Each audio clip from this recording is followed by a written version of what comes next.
All right, we are live. Thank you guys so much for tuning in. Happy Friday. I hope everyone is doing great. Real quickly, if you can hear me okay, please put a 1 in the chat just to make sure the volume is good and just make sure my levels are all right here. Perfect. All right. So tonight's show seems that there's still more details coming out with the Audrii Cunningham case, which we've been covering since she went missing. Sadly, they found her body 3 days ago. We were there to cover that, and since then, we were waiting on the medical examiner's report, which we don't know when it's going to come out. As well as any other details. Then we had the documents, just a small list, kind of a PC affidavit, very, very short, but did have a few details that we hadn't heard before. We covered that on Wednesday. And then Nancy Grace did a couple live shows on her channel the last couple days, and has released, she spoke with Tim Miller. Tim Miller is from EquiSearch, an amazing guy. And he was out there searching for this poor girl. And she does an interview with him, and we do get to learn some new details, as well as some other details about where he was at just after he most likely had disposed of evidence and or the body. Kind of giving us a little bit more of a timeline, which we will go over as well. So again, thank you guys so much for tuning in. If you are new to the channel, welcome. I'm Chris with Monsters Under Our Bed. We cover true crime, mystery to the missing. At the beginning of the show, we always like to give back by featuring missing people. And I do take requests, and I did actually have a request from, I believe it was a family member or a friend, about someone missing, actually in Texas. And so, of course, I'd be more than happy to do that. And it's this girl here, and I think I have actually featured her once before. Her face looks familiar. I'm pretty sure I have featured her at some point. But once again, the family reached out, I think sometime last week or earlier this week, wondering if I could feature K. Alana Turner. So we'll do that real quick, and then we'll get into today's show. So real quick, we have K. Alana Turner. She is 27 years old, 127 pounds, 5'4". She went missing last year. It's almost been a year now, sadly. She went missing March 10th of 2023. That's in Tomball, Texas. Near Decker Prairie Rose Hill Road, near Holly Creek Trails. I guess she was wearing a bright pink maxi dress. There have been no confirmed sightings since. I believe she was spotted on some kind of surveillance. I don't think that's out or been released. But I may get in contact with the family because Rosa, yeah. So it was Rosa that contacted me. So I may get in touch with her and see if we can get some more details, and maybe if she wants to come on, we could do an interview with her. But yeah, she went missing last year, and so she was last seen in Country Hills neighborhood in Tomball, Texas. She crossed Spring Creek into Montgomery County approximately 6 to 7 a.m. It was a Friday, March 10th of last year. And it appears she does have a tattoo on her right collarbone. And this outfit, and I'll have to see if I can get a better one, but it appears this is the maxi dress that we were just talking about. This is the dress that she was apparently wearing when she went missing. And for anybody that doesn't know exactly where this is at, this is kind of in the southern part of Texas. Down here at the bottom is actually, I believe, Houston.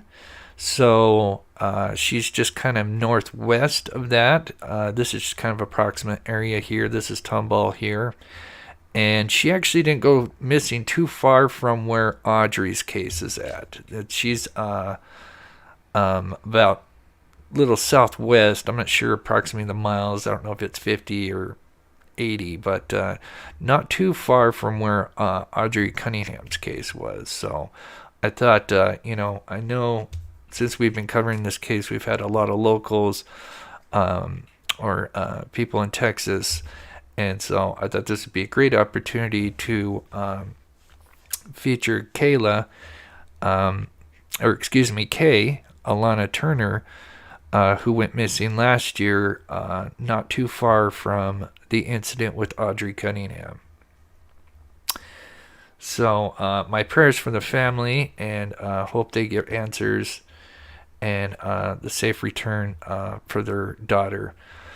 So I'm going to go ahead and close that and get to chat real quick. So if you're coming in, we're going to go over some new details. Like I said earlier, Nancy Grace did a couple of videos. She spoke with Tim Miller. He founded Texas EquiSearch. It appears that his boat was actually one of the boats that kind of caught the image of poor Audrey's body. Some very interesting details that were transpiring. It sounds like they could have actually found her a few days earlier, but there were some issues going on, which we'll talk about here in a bit. So again, shout out to my wonderful mods. If you have any questions, feel free to ask the mods and they can get my attention. I just want to shout out Bubbles here for gifting a Mob Crew membership. Thank you, Bubbles. And I saw earlier that you did renew your membership. I really appreciate that. All the support, I really appreciate that. Let's see here. Get caught up in tech. Let's see. Okay, just get caught up in chat. So what we'll do here, I'm sure most of you are familiar with this case. In just a matter of hours. And so what we'll do is we'll do a slight recap, and then we'll get into some of the new information that comes from Nancy Grace's recent YouTube video. I kind of shortened it, but there's a lot of information that I haven't heard of before. She interviews a gas station attendant who actually saw the perp literally hours after she was abducted. She saw Mcdougal come into the gas station sometime around 9 a.m., which was interesting because if you remember, they did, before they found her, they had narrowed that time window from 6:30 to 8. 6:30 a.m. to 8. And then apparently he was seen at two different places. One was a gas station not too far from the right off the US 59, which I'll pull up the map, at 9 a.m. or just after, she says. And then apparently a little bit later, he was spotted at a mechanic shop getting a part for his truck. And apparently he was all muddy and stuff. So, and there had been some questions that I had. Now, after hearing this, I think definitely answers some of those, which we will talk about. So, let me just quickly get to that right here. All right. So we'll just, again, we'll quickly recap, and then we'll get into Nancy Grace's show where she starts unloading, interviewing a bunch of different people, and starts to kind of reveal some information that hasn't been released to the public that I've heard of anyway. So, of course, Audrii Cunningham, if you hadn't heard of this case, she was 11 years old, went missing on February 15th. They set out an Amber Alert. She was supposed to be dropped off at a school bus stop. She was supposed to get on that bus I think at 7 a.m., but never made it. Later on, when she didn't come home from school, she was reported missing, and the Amber Alert went out. So the players that are involved, not directly, but just in her life, we have her mother, Cassie Matthews. From what we've learned, her mother has never had custody of her daughter. And apparently, in an interview, she said that, for the circumstances, she wanted her daughter to have a better life.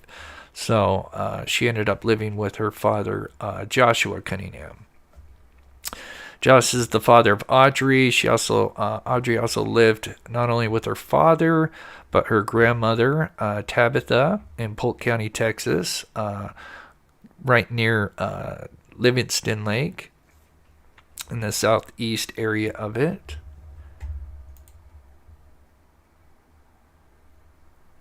The father, Joshua, before we get to him, is a captain. I don't know a lot of the details, but we did learn that he is like a captain, and he goes out for extended periods of time, and then comes back. And I don't know if he was gone during that time, but so it seems like he wasn't always there, and it seems like the grandmother was kind of more or less kind of the primary caretaker. Then we have this piece of crap who was living on the same property in the backyard in a trailer. This is Don Steven Mcdougal.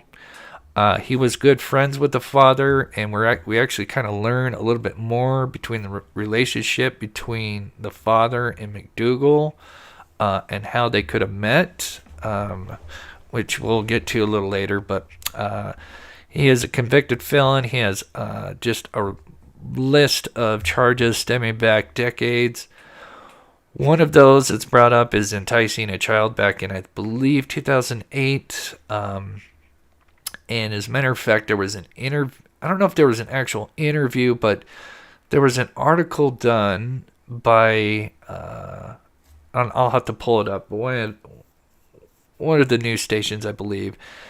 And they did like a little interview, but there's an article that where she talked to one of the reporters or something about that incident. So we will cover that here in a little bit about what exactly happened. And it definitely seems like his charges should have been put on the registry, SO. But it looks like he got some kind of sweetheart deal, as they call it. And he only got charged with enticing a child, and that does not require him to register. He also served 4 years in county and also 2 years in prison back in 2020. Again, he lived on the same property, and he was allowed to go inside the home. On February 14th, and we'll just kind of shoot through these pretty quickly here. I'm just going to take a sip. But it seems that he started to stem some kind of plan on February 14th where he had reached out to the mother, Cassie. Keep in mind that Cassie has not seen her daughter in years and has never had custody. And of course, apparently Steven has been taking Audrii to drop her off at the school bus, and I think possibly even pick her up. So he has spent a lot of time, which he should have never been in that position, but he had. And he had somehow devised a plan where he was going to, because he knew he was going to pull on the mother's heartstrings since she hadn't seen her daughter, and he sends her a Facebook message saying, "Hey, your daughter's been asking about me." And even the mother was a little wary because, she even says that this all comes across weird and wrong, especially on Valentine's Day. And here it is blown up. And anyway, kind of sweet talks her and says, "Hey, I'm on your side, and I just, your daughter's asking about you. And, would you like to meet up with her?" And here's even a statement where he says, "I'm your daughter's favorite person, and she would not tell." It seems like this was going to be some kind of secret meeting without the grandmother and father knowing. which all sounds very suspicious. And then they, at some point, she kind of mentions a park, and Steven then kind of goes with that and says, yes, I could bring Audrii after school the next day. After she gets off school, we could meet up at the park, and you can hang out with your daughter, and I can speak with your fiance. And so they kind of chat back and forth for the rest of the night about that. That does get her hopes up, but she still, even says that, I pray this is no setup. So you could tell the mom was definitely had red flags when it comes to this. You can see it here. I pray this is no setup. And this is literally on the early morning of Thursday, which would be now the 15th. Then we move to the day of that she would go missing. They both exchanged messages at 6:30, which would have been just about the time he would be taking her to, supposed to be taking her to the school bus stop. And then there is no real kind of back and forth conversation till later that day.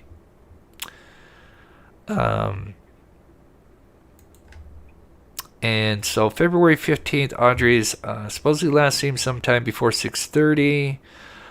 Steven claims that he dropped her off at the school bus stop sometime after that.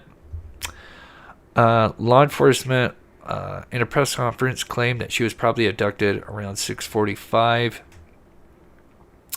After that, we don't know exactly what happens, but we're starting to kind of learn the time frame of what kind of when this terrible tragedy happened. I meant to pause that here. But one of the final press conferences before they found her, they had narrowed down that timeline. Before they were kind of looking for his Chevy Suburban between a 3-day window. Then they kind of cut it down to the February 15th, 6:30 a.m. to 8 a.m. So it seems like whatever happened, it all happened within an hour and a half. And that'll make more sense as we move along with these new details that we learned from Nancy Grace. And caller states her 11-year-old granddaughter was yeah, dropped off at the bus about 7 a.m. this morning and never made it on the bus and has not been seen since. 826. Female is about approximately 4'11", 86 pounds, blonde, long hair, blue eyes, last seen wearing a dark colored jacket. So this was the dispatch call. I'm just going to kind of skip it forward to the last part. It seems that they were fed some information that the mother... let me play it first. They kidnapped her. Oh, right. They kidnapped her. Called in from the county. They want us to check that address and see if she's there. It's supposed to be the mom's address. Mom does not have custody of her. Has never had custody of her. And has made threats recently to kidnap her. And was told that she recently made... so I'm assuming Steven, because apparently Steven and the grandmother may have been in a relationship. I've heard that rumored. I cannot confirm that, but that has been rumored. Apparently in his Facebook profile pic, apparently the picture, the woman that's with her, with him, is the grandmother. So it seems like he may have fed that to the grandmother, saying that the mother tried to kidnap her. Makes me have the mom's information so I can just let me know. Can I get around to...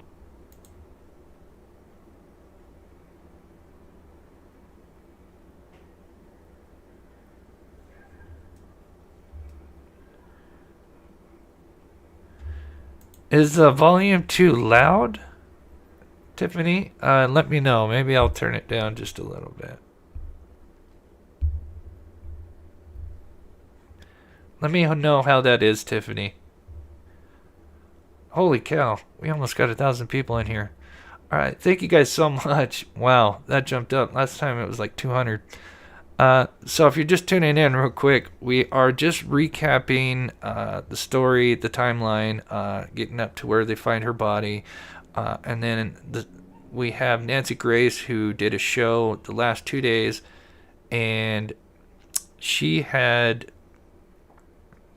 done some interviews with Tim Miller from EquiSearch, along with a few others and some forensic scientists, and released some new details that we haven't heard. So it's kind of interesting, as well as kind of give us an idea of the timeline, because she also does an interview with the gas station attendant who saw Mcdougal at 9 a.m. or just after 9 a.m.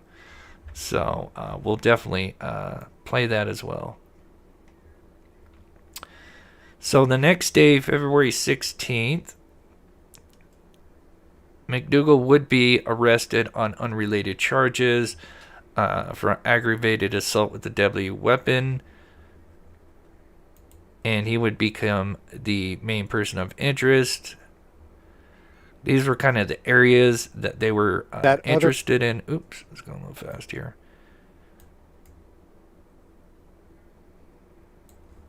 These were kind of areas that they believed he could have traveled after he had abducted poor little Audrii.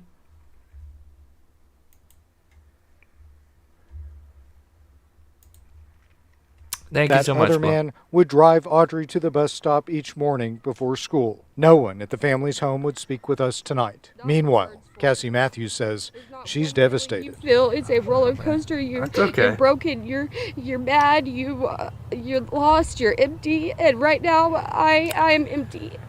So of course, none of the family members came forward. We didn't see the dad, but the mother did make an appearance, because, in early days, people were kind of wondering, could the mother be involved in this as well? But you can see she's just broken up, and this is just 5 seconds of her interview. And I mean, it made me cry the first time watching it, because, I mean, she is just busted up. And I'm not gonna be the same unless my baby is returned to me, and neither is her family, anyone in her family, any of us. So on February 16th, they would find her backpack, and as well as other evidence, which we're going to learn what that other evidence is, or at least one other piece of evidence. If you guys remember, they mentioned the backpack, and in the beginning they didn't really say if it was hers. They just said they found a backpack that was soaking wet. We kind of assumed it was probably most likely hers, considering that they mentioned it, and they spent a lot of time focusing on that area. But they did also find other evidence, and we will get to that here in a little bit. Okay, getting to some news here at 7 o'clock. Our top story at this hour is out of Polk County, where the search for 11-year-old Audrii Cunningham now heads into the 5th day. Crime Stoppers has raised the reward to $10,000, and investigators are using every tool they have to find out what happened to her. One of the few clues in her disappearance might be a red Hello Kitty backpack she was supposed to carry to school with her last week.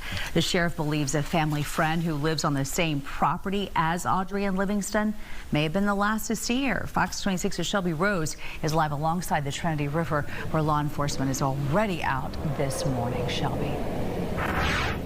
Yes, good morning. We have already seen a boat, Texas EquiSearch, go down this road, which leads to the Trinity River. They were doing the same thing yesterday, using sonar technology to see what they could see down in the river. But there are also boots on the ground. Authorities are honing in on specific locations in Polk County, but would not disclose to us what those exactly are, saying that they do want to keep the integrity of this ongoing investigation. Now, we also know that child's backpack that you spoke about is strongly believed to be Audrii's. It was found over the weekend, which they are considering a key piece of evidence. And this person of interest, Don Mcdougal, is also cooperating to some extent with investigators, telling them he left the house with Audrii on the day she went missing. Officials say Mcdougal was a friend of Audrii's father and was allowed to live in a trailer behind their house and also take her to school from time to time. Mcdougal is in custody at the Polk County Jail, but on an unrelated assault charge. Texas DPS says he confessed to assaulting a man following an argument.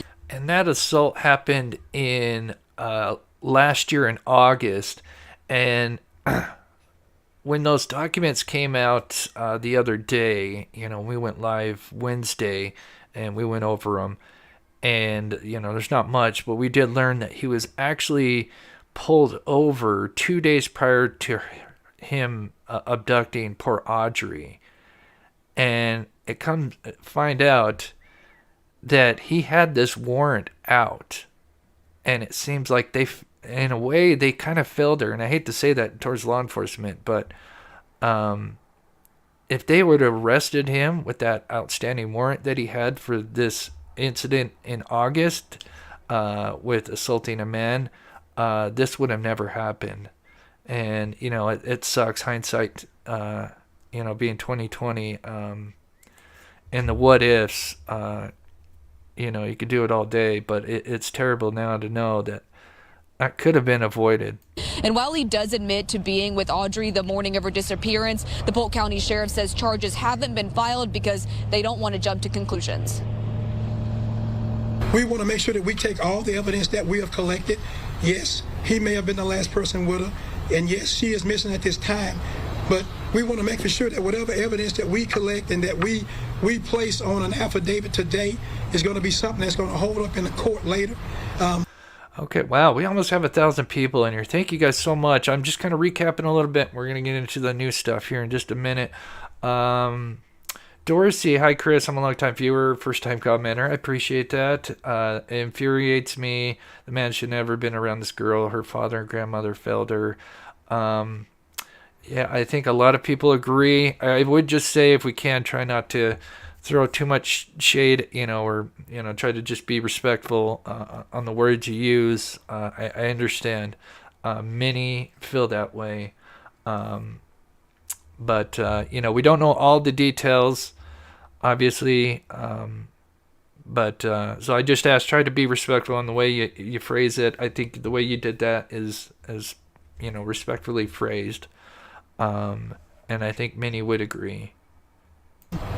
It does us no good to prematurely charge him now, and then 3-4 months from now it get tossed out of court because we were moving too fast. So then, of course, we move. 5 days later, they would find, after, you know, day 2, they found the backpack and another piece of evidence, which we'll talk about here in a minute. These are kind of the 3 areas that I know of for sure that they were looking.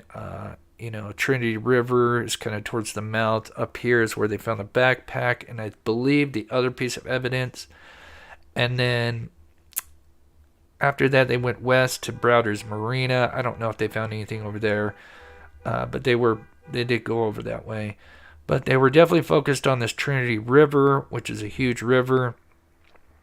And the body would eventually be found near this bridge here at US 59, which, like I said, there is some new details about the timeline. And one of my questions is, you know, with them finding her some evidence in her backpack up here, was she dropped in and then she floated all the way down and they were found, and she was found here? Or was she dropped in here? And now learning the new details, I'm pretty sure we'll go over. I'm pretty sure I think I have the answer to that now.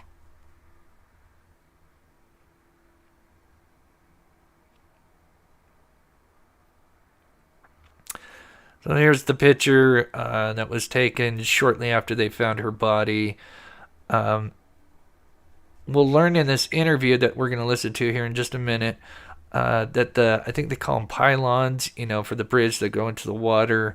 I believe they may have helped stop the body from continuing to move.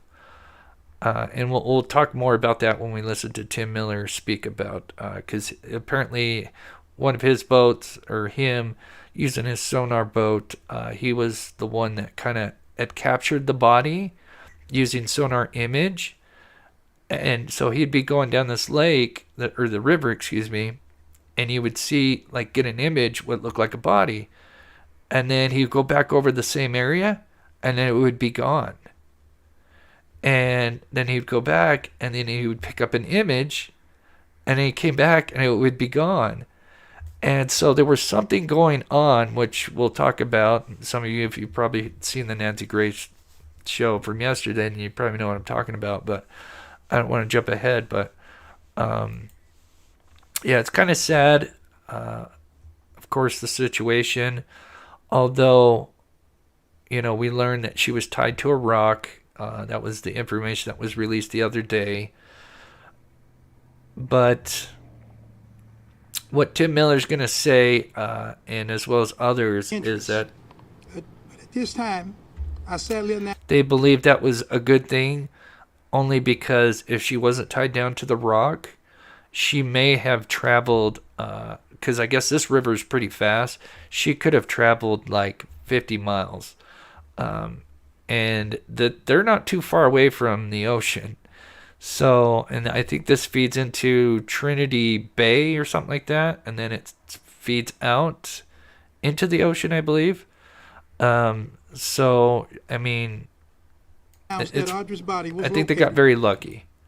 at the Trinity River on the U.S. Highway 59. Thank you, Byron. My name is Shelley Sitton, and I am your Polk County District Attorney. I just want to take a few moments to explain how we're going to move forward from here. Based on all of the evidence that law enforcement has collected, they are in the process of preparing the appropriate arrest warrants for Steven Mcdougal.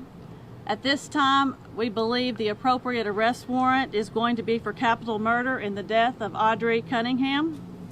He is currently still in jail under an unrelated felony charge here. I understand that this is a very difficult time for Audrii's family and for our community. The substantial law enforcement resources that were marshaled by the Sheriff Lyons, I think should show you that this county and law enforcement, they will come out when they need to protect our children. And the assets that we have been made available to Polk County to protect our children have been substantial. And at this point, So there's just, his rap sheet of mugshots as he's progressed through the decades with various assault charges, resisting arrest. Oh gosh, I wrote them down. Of course, enticing a child, which the enticing a child was much more than that. It just got reduced to enticing a child, which that particular charge doesn't require you to register, but the offense that he committed should have had him register as a SO. He somehow got a sweetheart deal, is what they would call it, and we'll learn a little bit more about that. So let me skip this forward a little bit. So these are the documents that were released Wednesday. This is where we learned about the rope that was tied to the poor girl. The rope, I think this is going to be huge because, they talk about Mcdougal having a traffic stop 2 days prior. And apparently, they observed some rope in his vehicle. And I thought that was kind of interesting that they had observed that. So, unless, in my opinion, they must have had body cam footage to go back and see that. Because just for me, if it was just a regular traffic stop, unless there was something other suspicious stuff that he was doing, they had to kind of like look, in the vehicle and just kind of know what was going on. I think there's a good possibility they could have had body cam footage, and that's how they kind of went back and looked at that and noticed the rope. I could be wrong, and maybe it was just noted, but I do think that was kind of interesting. Again, with that traffic stop 2 days prior, apparently he had this warrant for the charge of assaulting a man back in August. And if that traffic stop would have turned into him being arrested then, sadly, this would have never happened. But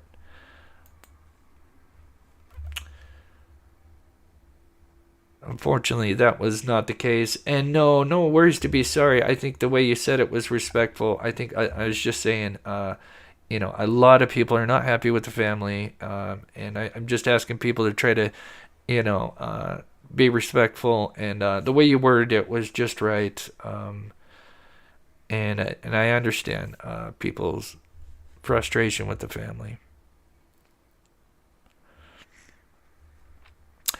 Is dead at the bottom. Okay, so now this is into Nancy Grace's show. There's like I said, interview with Tim Miller, who comes on here pretty soon. He releases, we learned that there was other evidence besides the backpack found, and of course we haven't had the medical report because a lot of people are wondering, what was the motive. I think a lot of us have an idea of what the motive was and what could have happened, and it sounds like with the new release of these details, which are pants, just because it is in my thumbnail, I forgot about that. They did find pants, which suggests that she was undressed, which would suggest stuff that I can't really mention, but I'm sure you guys understand. Bottom of a river, weighted down by a rock. Oh, yeah. Texas, it's on you. You have the DP death penalty. Needle. You going to use it? Yeah. Or are you going to let him somehow slip out of this too? Because all of his other crimes, most of them, were in Texas. And he walked. He skipped out of the courthouse, free as a bird. He ran, hopscotched out of the jail each time. And now Audrey is dead.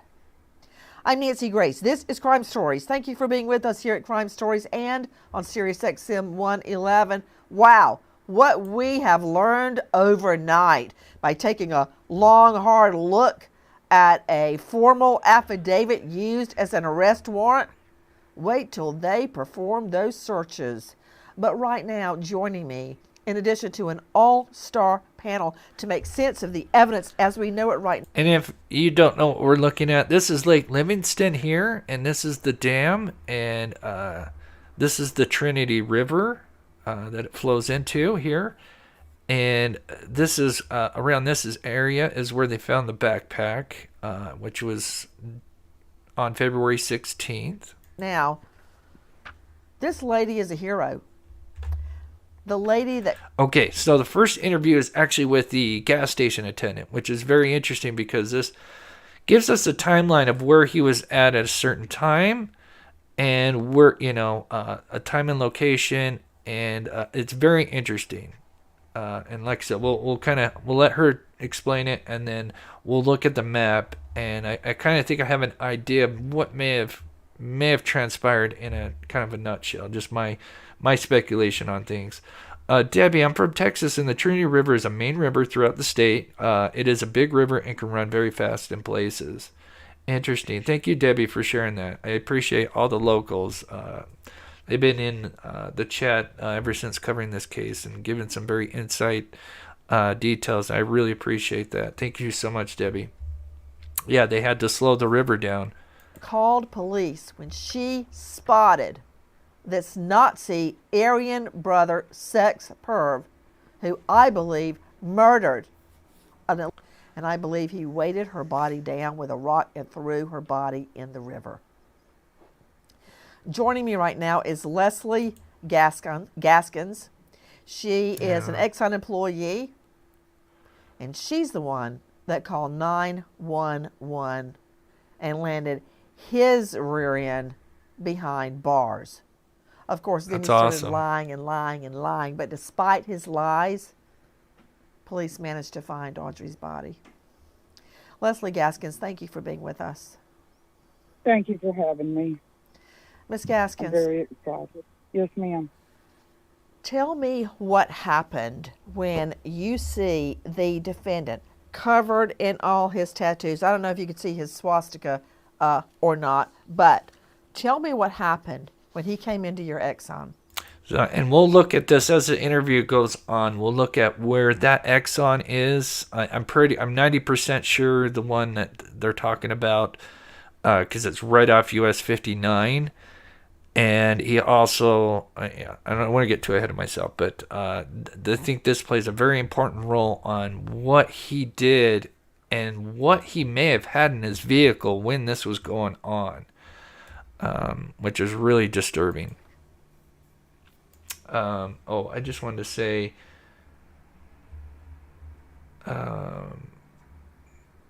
yeah, that's what I was talking about, Cheryl. Yeah, it's too bad when they had the traffic stop. If they would have hauled them in then, this would have never happened, sadly.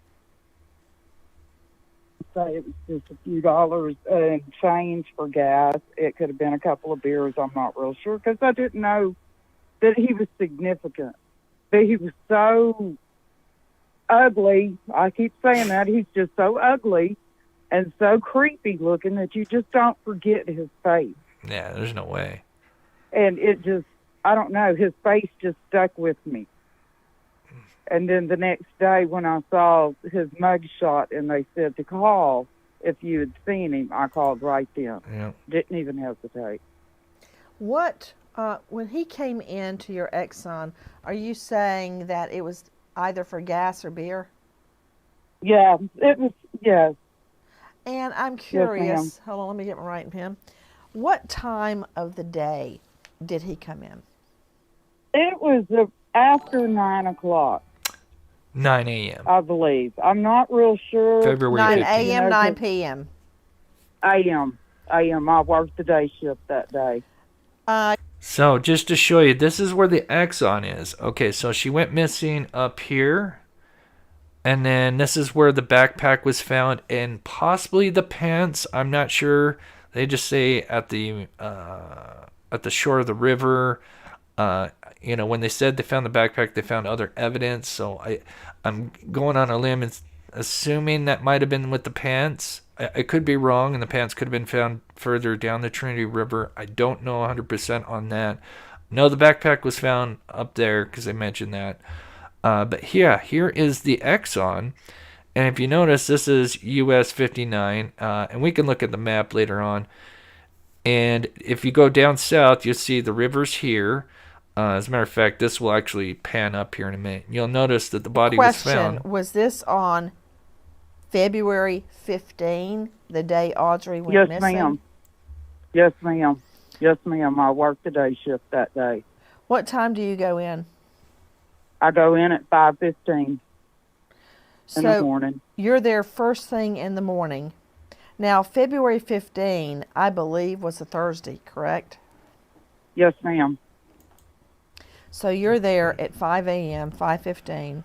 You get everything opened up and ready. What were you doing? Were you behind the counter when he came in? Yes, ma'am. There was a line of people, and he was just in the middle of the line. Middle of the line. Did he smell of alcohol or anything else? Pot, cigarettes? No, I didn't notice, and he wasn't dirty like they said. Now, see, that's huge. When he went to the mechanic shop. So he wasn't dirty. Now, see, he was spotted a little bit later at a mechanic shop not too far from this Exxon. I'm not sure exactly. I hadn't had time to find, but I know they said it was off the US 59, so it's got to be somewhere around in this area. And the body was found right here.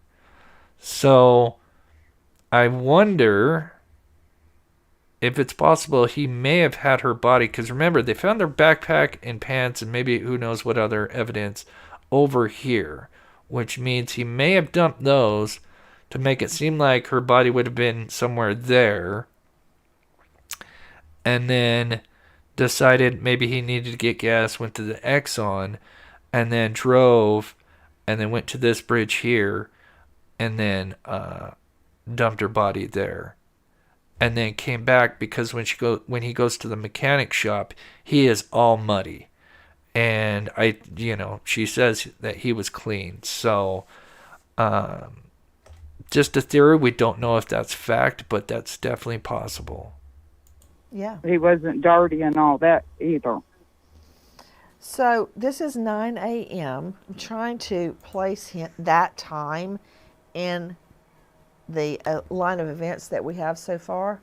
Do you recall what he was wearing? I don't. What about him stands out to you? His face. his beard, his eyes.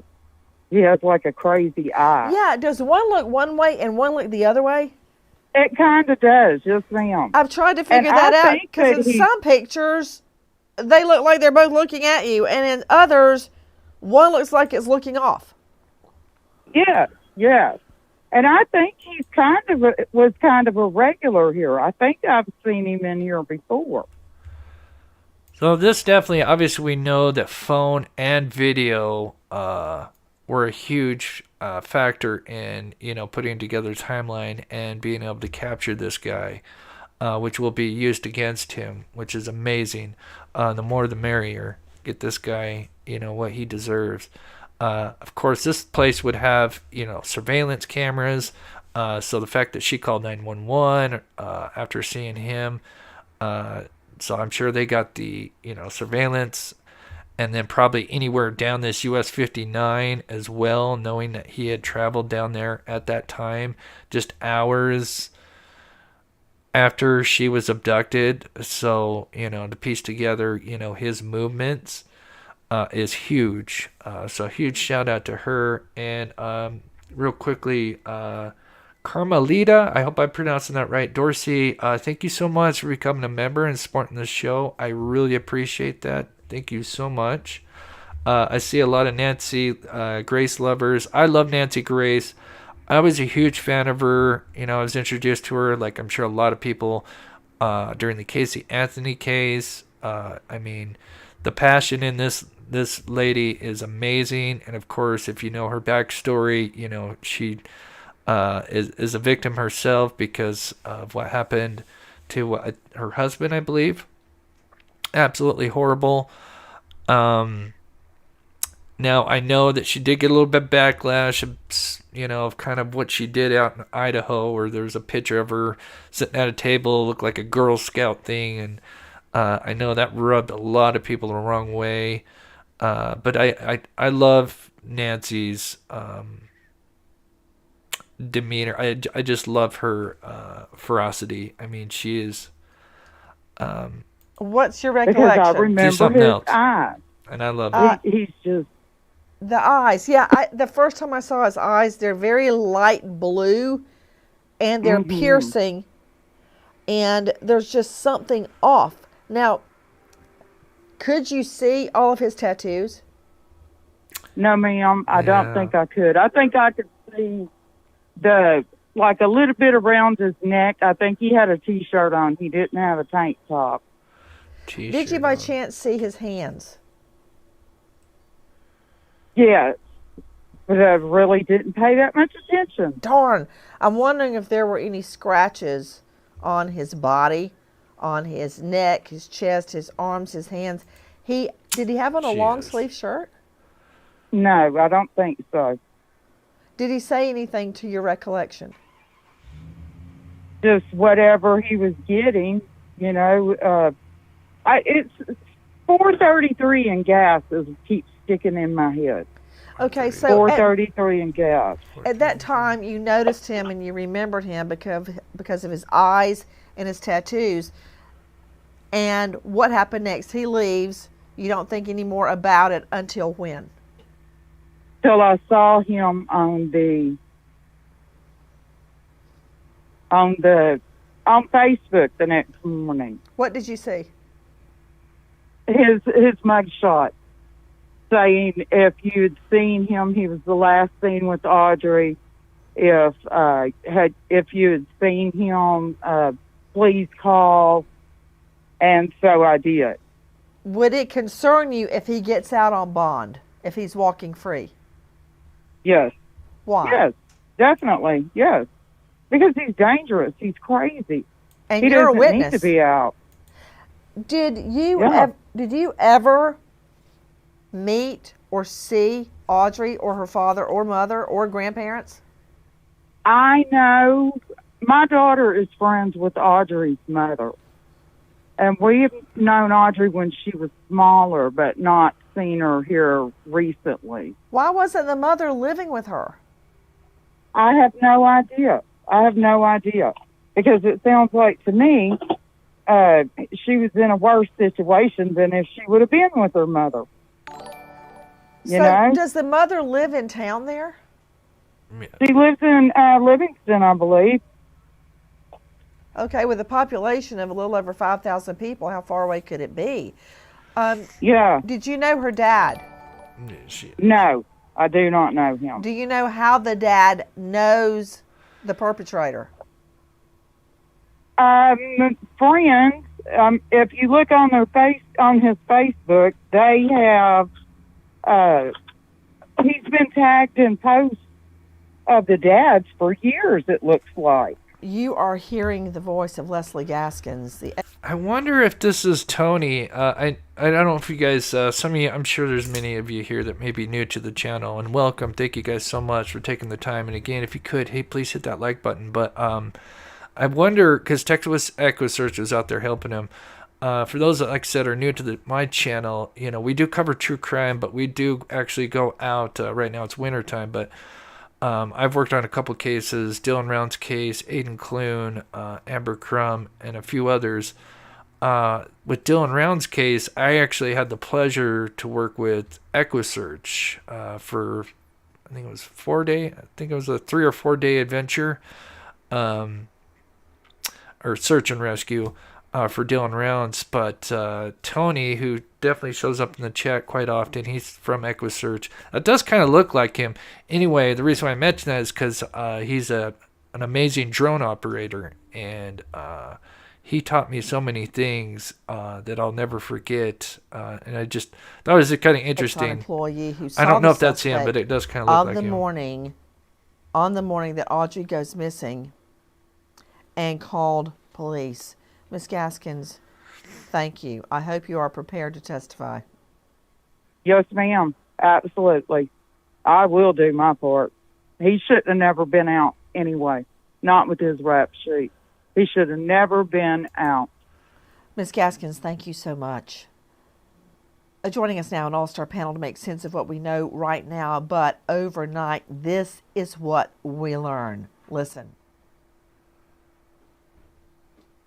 According to court documents, Don Steven Mcdougal used a rope consistent with a rope seen in his vehicle 2 days earlier during a police traffic stop to tie a large rock to the body of Audrii Cunningham to weigh it down in the Trinity River. Investigators were able to locate the body of Audrii Cunningham in the Trinity River by using cell phone records and video analysis, but they also needed help from the Trinity River Authority to lower the level of the water on the river so divers could find Audrey. After removing her body from the Trinity River, Sheriff Byron Lyons said she was taken to the Harris County Medical Examiner's office in Houston to determine the cause of death. Joining us an all-star panel, but first to Bob Price joining us, Associate Editor, Senior News Contributor, Breitbart, Texas. Bob, thank you for being with us. Tell me about the rock that was used to weight down this 11-year-old girl's body. Keep grinding up. He and the dad were buddy for years. Yeah, there's actually a picture of them, I don't know, at a festival or something. Yeah, and they're, got the same matching bracelet. So we'll actually see it here. And yeah, it seems like they were buddy for many years is what it's reported. We don't know exactly how long, but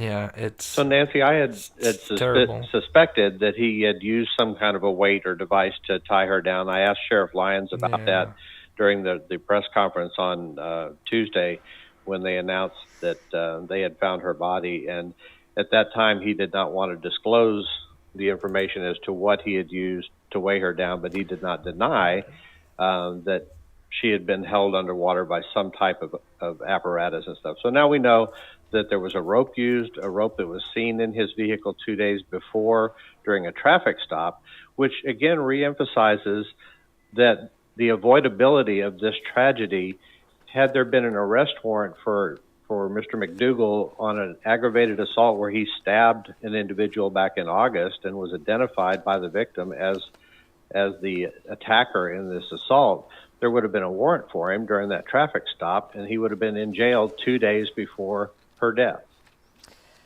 You know what? I've been torturing myself all night long about coulda, shoulda, woulda. We have been looking at the affidavit attached to a warrant and gleaning information about the death of this 11-year-old girl and what was transpiring during the time after Daddy leaves the house and the defendant is there alone with the little girl. Joining us right now, Tim Miller, the founder of Texas EquiSearch, who actually went and searching the water. And for those that may not know Tim Miller, he lost his daughter, and I couldn't tell you the years. I'm sure there's some people that know and could probably tell me in the chat. But yeah, he lost his daughter. And sorry, I'm an itch. This was in the area where they called the Texas Killing Fields, and yeah, her homicide has never been solved, and he never wanted what he had gone through for all these years trying to catch the person responsible for his daughter's terrible tragedy, that he was going to do something. And so he formed this EquiSearch, and just what an amazing guy he is. Can't say enough good things about, what he does and what the team does, of course. Waterways trying to find Audrii. Tim Miller, thank you for being with us. You've done so many water searches. Tell me about this search and the discovery of her body. When you were using sonar, looking through the water there, which has a pretty good current to it. Yes, I have that up. Could you tell at that time she was weighted down? Well, Nancy, when we got involved in that, the sheriff actually called me Friday and said he needed our help. And we had many. I do have the article, Crimson Rose. Thank you for pointing that out, and we will look at that. There's not a lot of details, but the whole enticing child from 2008 or something around in there. There's a few details from what actually happened, and we'll get to that. That's, I think, just after this interview sometime. Ground searches.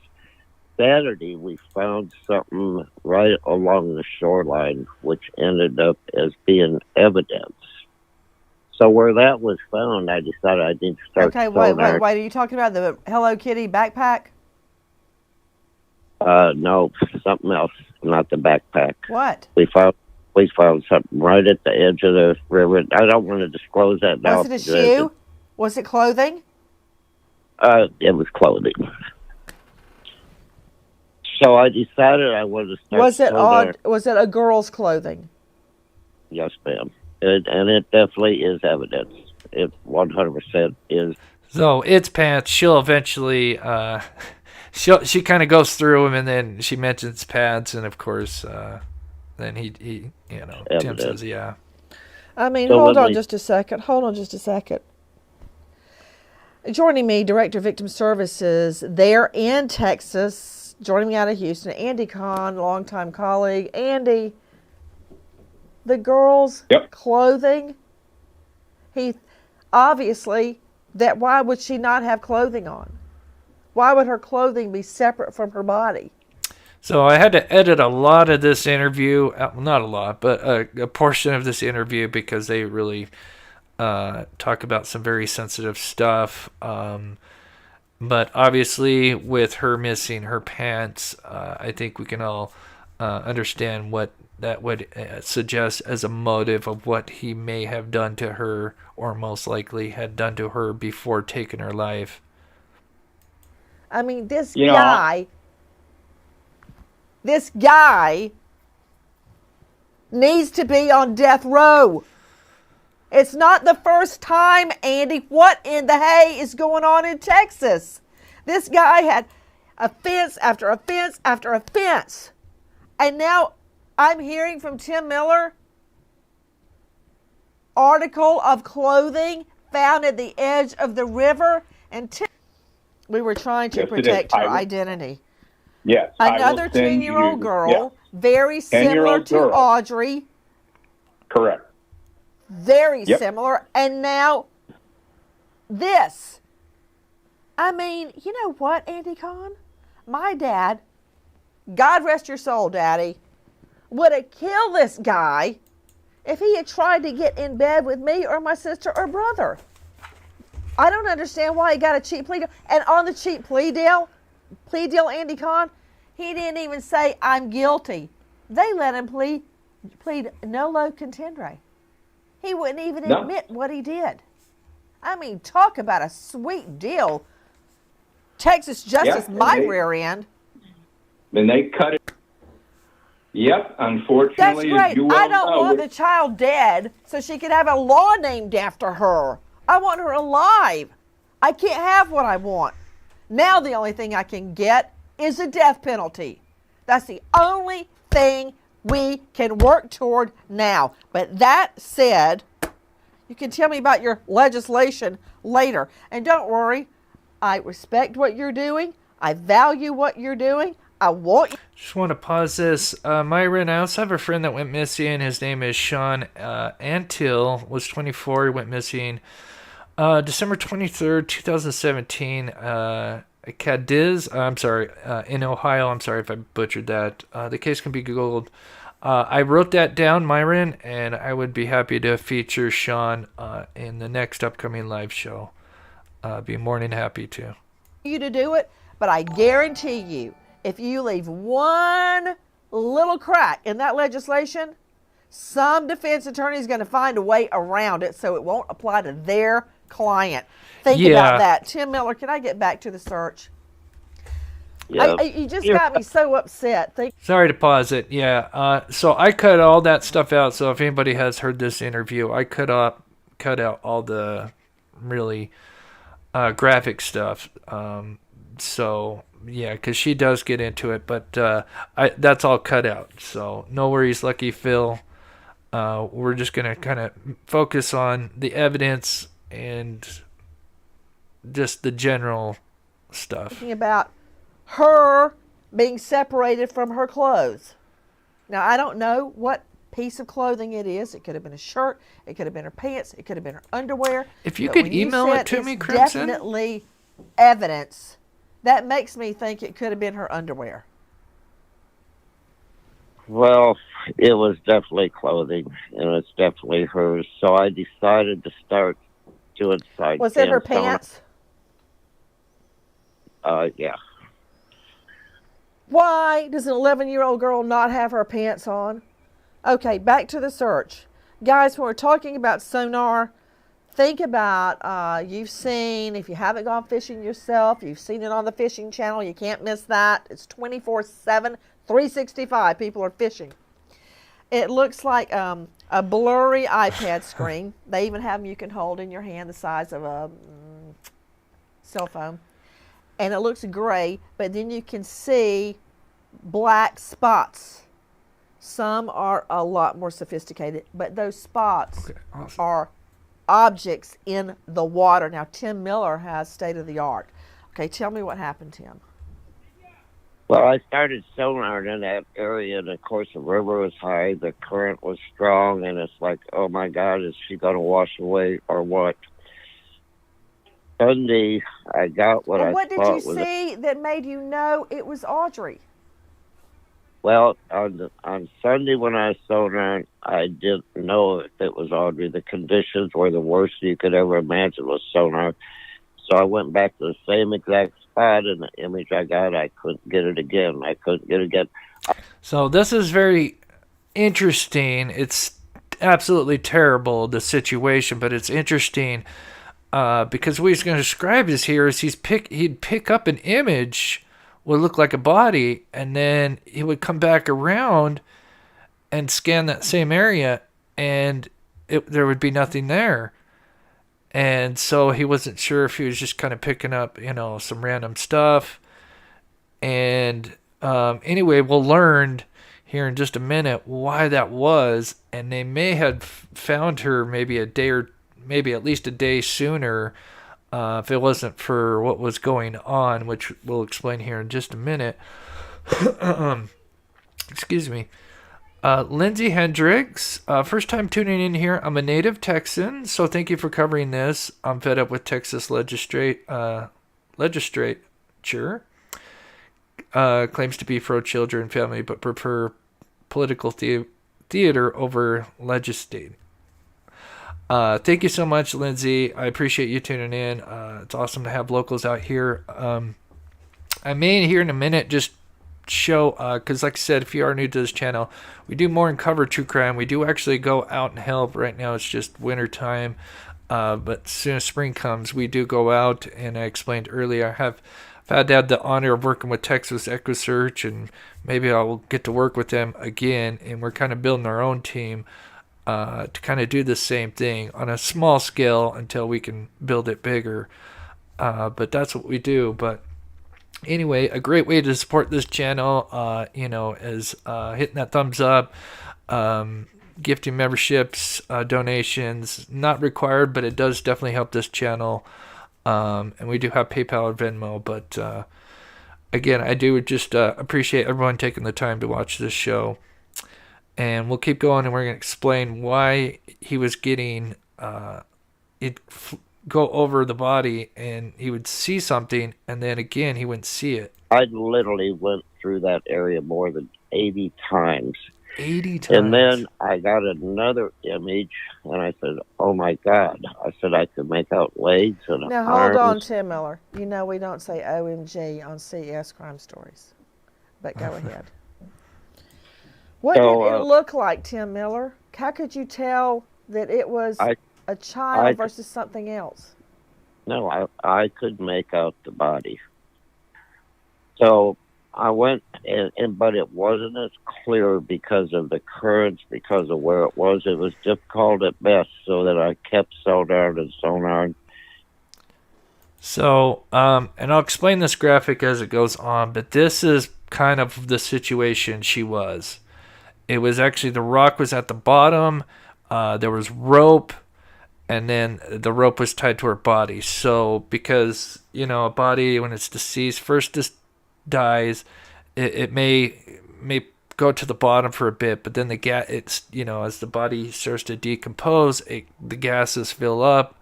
Try not to get too descriptive, but gases start to fill up, and then the body floats. That's why usually, drowning victims are typically found floating, usually, I think, face down, right? I think face down. But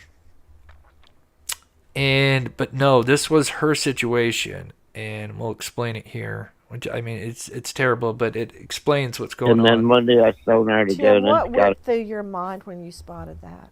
You must have just been sick to yourself. I knew it was her, but I couldn't repeat it. And it's like, how come if there's something there, it's got to stay there? And so I got with the divers on Monday and the Texas Rangers. I showed them the image. Did you go down yourself? No, I didn't dive it. I don't even take a bath, but I'm pretty good at sonar.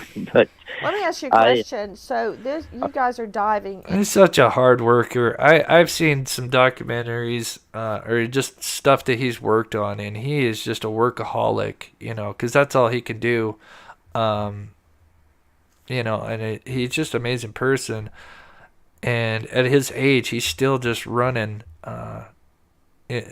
And I remember watching one of the videos where even the younger kids were having a hard time keeping up with him because he's just go, go, go, go. And a fast current in the river, correct? Well, on Monday when I showed them the image and we all got together, they said, oh my God, I think you're right. I think it's a body. We have to dive on it. Well, the currents were so strong and the river was high that they could never get to that image. So then they decided to shut the dam. That's hard, man. But I've done dives in fast currents in rivers, and it's not like on TV. It's really hard to do that, much less to get... Was she all the way down at the bottom because of the rock? Well, she was doing that, and I believe that she was tied to that rope. I'm sorry, what now? She was what? She was tied off to that rope. So she was tied off. The rock is at the bottom, and she's caught in this kind of swirl. That's how you pronounce it. And so what would happen is, one time he'd go over it, and the body would be in one position, and say he would capture it. And then when he would come back around, since the body is like caught in this thing, and who knows how long the rope is, when he goes back over an area, the body has now kind of moved in a different spot, even though not very far.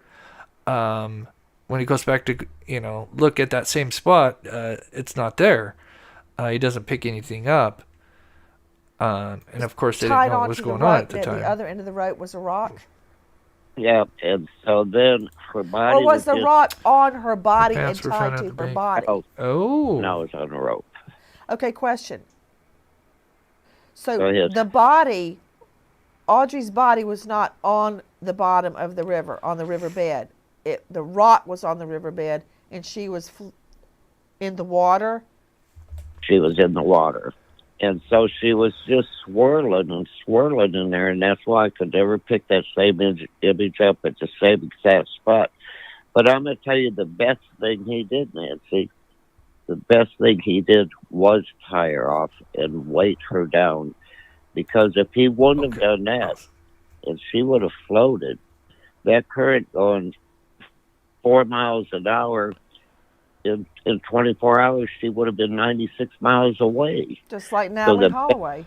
We'd never find her. So, I don't know if that's true or not, but if that was true, so here I just kind of put a straight line in. I think this is 60 miles from where the dam is, and the mouth of the river, obviously, it kind of, zigzags down into Trinity Bay, I believe, because it is Trinity River.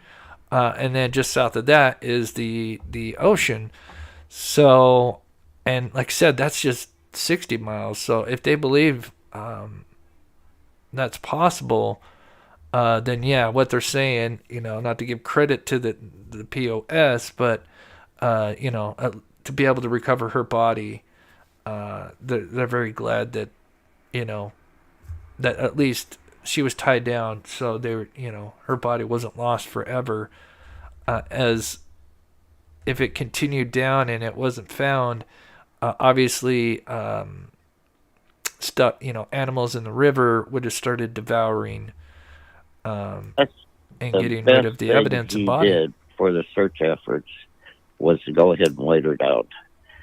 Otherwise, again, in that current, and just think if she would have popped up at night when nobody was there, and in 12 hours she would have been 50 miles away. So, it was a blessing in disguise.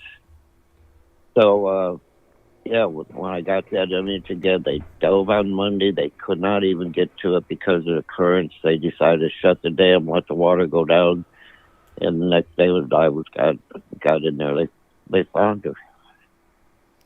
Tim, what do you mean when you say she was swirling and swirling? Well, if you can imagine in a current, and there's a big swale there, it's between the Railroad Bridge and 59 South Bridge, which is close together. So the water coming around them pilings and stuff. Yeah, coming around knees is what he's talking about. So somewhere, and I think she was kind of over here, because the picture we see them all on this side of the bank, so it would have been somewhere around in this area. And so I guess the current with it going around, and then with the rock and the diagram I showed you, I think I'll pull it up one more time. She's just, I don't know how long the rope is, but, the rock's on the bottom, and then she's just kind of traveling around. And so that gives them all this trouble because, they're going over one spot and they see her or see something, and then they go back over it again and nothing's there. So I can't imagine. Just created a huge eddy. So she was down there just basically almost going in circles and moving around. And that's why it was so hard to get her at the very same location. Because when a body's at the bottom, it's going to stay at the bottom until it starts gassing up and then it'll start moving. So I would go back to the same exact spot and she wasn't there. I'd go again and then get it located in another area, and she was just moving. She was just moving around, and I anticipate. I think so, Karen, because I don't think she moved from that spot that he dumped her in. So I could only imagine he would have been able to only go out so far without being swept by the river himself. But yeah, it sounded like it was closer to the shore. Not on the shore, but just closer. It seemed to me it was around, let's see, 38, 13. Right around this. I mean, here's the photo. You can see them all eyeballing something like right in this area here. So I believe it's somewhere around this area here. Alright, going back to where I left off here. Again, we got 1,200 people in here. Thank you guys so much. If you haven't already, please hit that like button. Really helps get this out there. We are also featuring another missing Texan that went missing a year ago. I'm just going to quickly show her one more time since we have 1,200 people in here, and we'll get right back to the story. This is Kaylena Turner. Her family reached out to me just the other day. She is a local to Tomball, Texas. I hope I pronounced that right. She was last seen in Decker Prairie, Rose Hill Road near Holly Creek Trails in bright pink maxi dress. She is 27 years old at the time missing, 5'4", 127 pounds. She was last seen around 7 a.m. Friday, March 10th of 2023, almost a year ago, in Tomball, Texas, which is, as we look here, it's not too far from where Audrii Cunningham's case is. This is Houston right here. She's just a little bit northwest of that, and she's about a little bit southwest of where the Audrii Cunningham case happened. So I just wanted to show that because the family, I think her mother and or father reached out to me the other day, because we do try to give back as much as we can on this channel by helping spread awareness. And as bad as it sounds, the fish life and turtles and stuff would have just ate that body, and she would have been found. So it was a huge effort with everybody. And you know what, Nancy? God just put us in the right place at the right time. On this, Joe Scott, just hit me.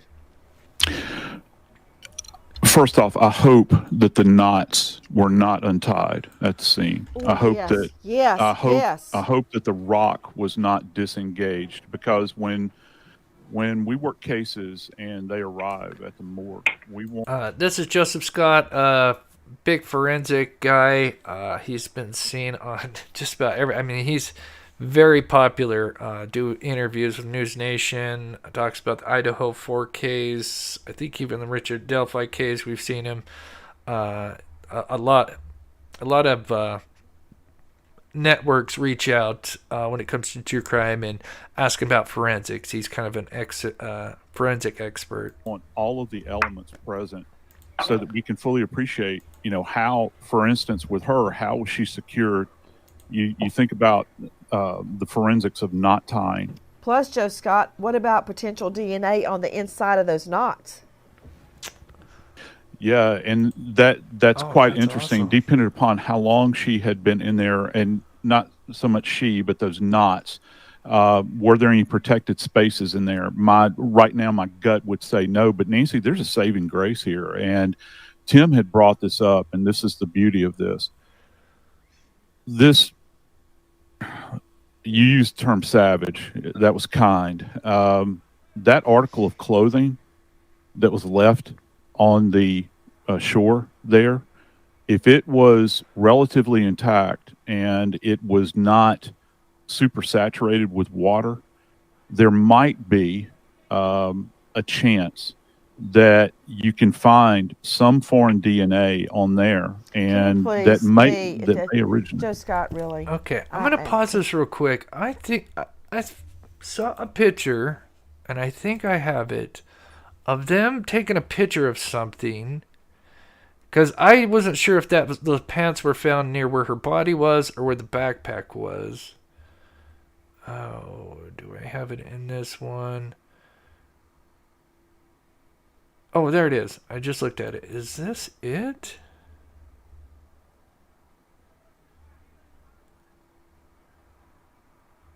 I don't know why. This looks like a notebook. There's definitely got a case. There's definitely a brown plastic bag or paper bag. That doesn't look like pants. Looks like a notebook. Anyway, this was tagged with this case. Although I gotta see if that's the right area. Anyway, let me get back to the video and I'll have to look at that. Completely drained on the case. Please speak to me in regular. All right, so I'm gonna skip this a little bit forward here. Savage attack on her. That's the location where he may have stripped her and have done whatever he did to her that you had previously mentioned. And if that's the case, I don't see it right there. I would think area, not in the open area along the river bank. Yeah, but That's I think a very wide open area there. At this point, I don't think that anything can be discounted, though. We don't even have the cause. You're right, but tell me what we do know, what we will get from that body. I can tell you this right now: when you don't know a horse, look at his track record. Okay, that's not a leap of imagination. That's his track record. So why else would he have her? What, to sit in his car and play solitaire? To watch TikTok? Hell no. He attacked this girl. That's why she didn't have her pants on. So what evidence am I going to get? Well, is that right? Yes, it is. And one other area here that might be a bit more protected, believe it or not, might be her fingernails. I think that with nail clippings in particular, because that's kind of a hooded area, if everybody will just look at their fingernails, if she scraped him, there might be a possibility that's still trapped beneath her fingernails. So in this part of the interview, they kind of talk about some very sensitive stuff that I had to heavily edit out. But I can put the link if you guys want to listen to it, and I'll put it in the description as well. But they're just talking about different ideas about what kind of DNA would be found on her body and vice versa if anything transferred for her to him, kind of typical forensics, but they kind of get a little bit more deeper. But it is interesting to know. It's kind of a long shot, but that's what I would be thinking as well. Joe Scott, why don't we have a COD yet? I think that they're taking their time with it. So this was what came out the other day. This says February 23rd, but I know this came out the other day. So obviously we still don't have like an official cause of death, or we don't know all the details, but they did say, it was homicide due to blunt force head trauma, but we don't know. There's, that isn't the full report. Still waiting on the cause of, death. Was there water in her lungs? It's a possibility she was still alive when she went in the water. They would obviously be able to tell that because she would have these little microbes in her lungs, which we're going to talk about here in a second, which I hope to God, whatever happened to her went fast. She didn't have to suffer, but just in the possibility if that happened, they'll be able to figure, all that out. One of the things I thought about, and this is way off topic. I'm really, and they have to consider this. I wonder if she was placed in there alive. I don't know that, and they're trying to make a determination as to whether or not perhaps she had taken on water in life, and they would find evidence of that in her lungs. Also, there's a test that we do in the inner ear at autopsy that we check for drowning. I think that part of that is that's what's complicating this to this point. And also the suffocation. Isn't it a matter of removing the lungs and weighing them to see if they're wet? Yeah, you can. And there's a standard weight. What does that take, 15 minutes? Yeah, it does. However, what they will want to do, Nancy, also with drowning to confirm it, is we look for what are called diatoms. And that's these little creatures that exist in the water that you take on, and you have to look at them microscopically. So I'm wondering if that might be part of it as well, Nancy. You mean whatever lives in the river water, whatever microscopic organisms would now be in her lungs. Yeah. Now, what is the inner ear test for drowning? Well, that you would actually have water contained within the inner ear. And so that's part of the drowning. So yeah, that has been mentioned on many. As a matter of fact, I think that was taken from News Nation's, website, and I think I've seen it on a couple others as well. The blunt force trauma. Now she could have, had blunt force trauma, and it may not have killed her, but yeah, But they just determined all that they would release from the initial autopsy or whatever examiner's report is that it was determined a homicide. And they said, I don't know if they said if it was due to blunt force trauma or that she just had blunt force trauma. But that's the only really details that they've released on that. And so that's something that we would want to consider and that they're looking at. I can tell you, they're being very thorough with this. Joe Scott, jump in as we move along, but I want to talk about this affidavit. Joining you right now, high-profile lawyer out of Livingston, Lana Shadwick, former judge, former prosecutor, legal analyst for Breitbart in Texas, LanaShadwick.com. Lana, thank you for being with us. Have you read the affidavit? I've got a few things I want to ask you about. This guy is so full of crap because we hear police say, this is where you're going to come in, Lee Reber, that they were able to place a defendant with the victim. Now, how? Through cell phone data. We know that, through other digital information and through information from him. But I am telling you right now, he was lying through his teeth. The information they likely got from him is from his cell phone because triangulation doesn't lie. Pings don't lie. This guy lied through his teeth. So this is interesting because she brings on a little expert that knows about cell phone triangulation and stuff like that, and it's something that he mentions that I think a lot of us forget about when it comes to other cases, and I'll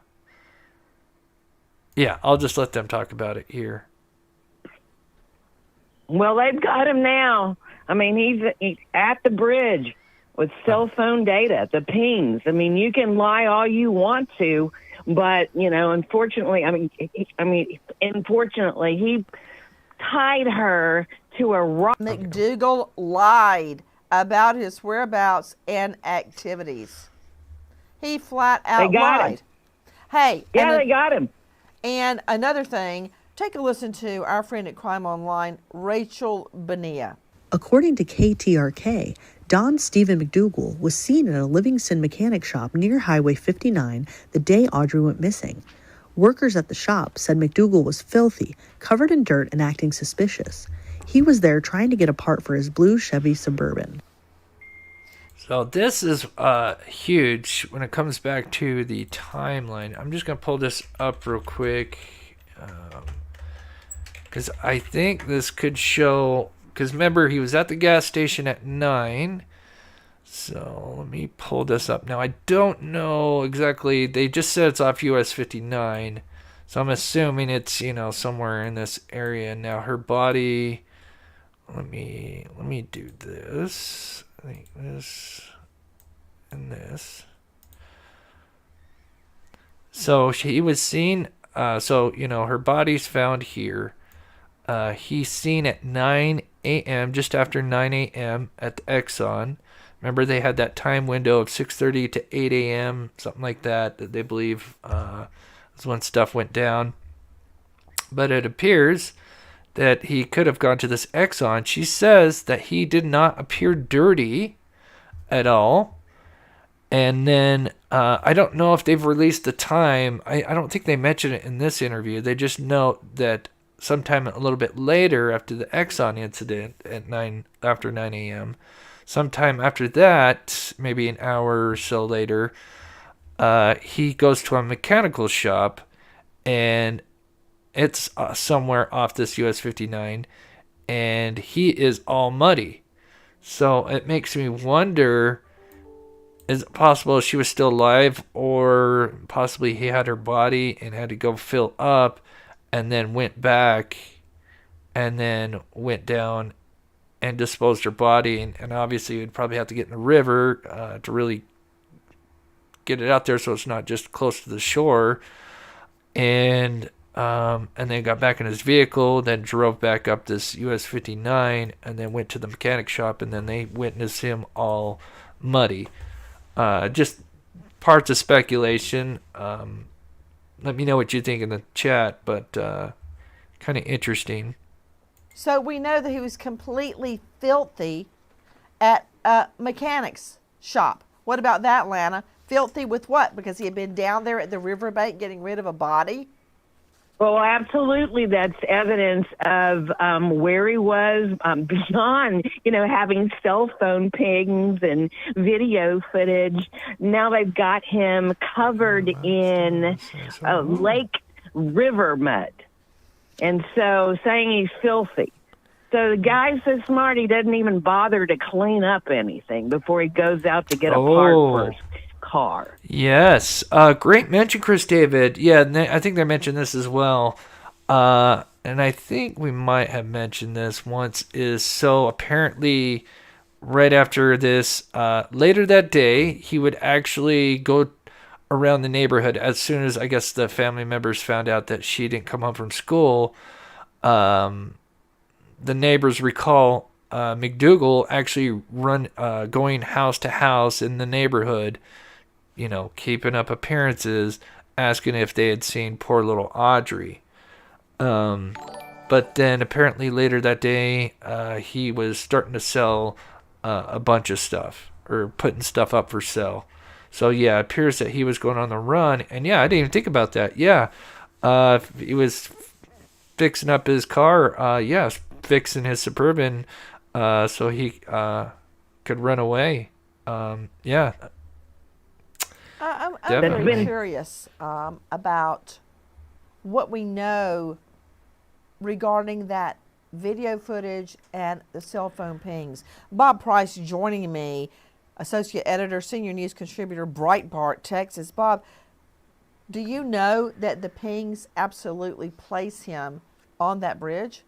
Because based on what Tim Miller is saying, he didn't throw a body off a bridge. He went down on the riverbank. Yeah. Right, and with the clothing found on the riverbank and not tangled up in the grass along the river's edge, we know that he was up on that bank and probably placed her or pushed her into the water with that rock attached. Not only did the cell phone data confirm that, though, he took the police to that location on Saturday and said that was one of the places that he'd been. Now, he lied about some other things, but he admitted that he was at that location. Well, now, the interesting thing about him getting a cart... Please, my dear sweet boy. He only did that when they showed him, hey, your phone is pinging right here.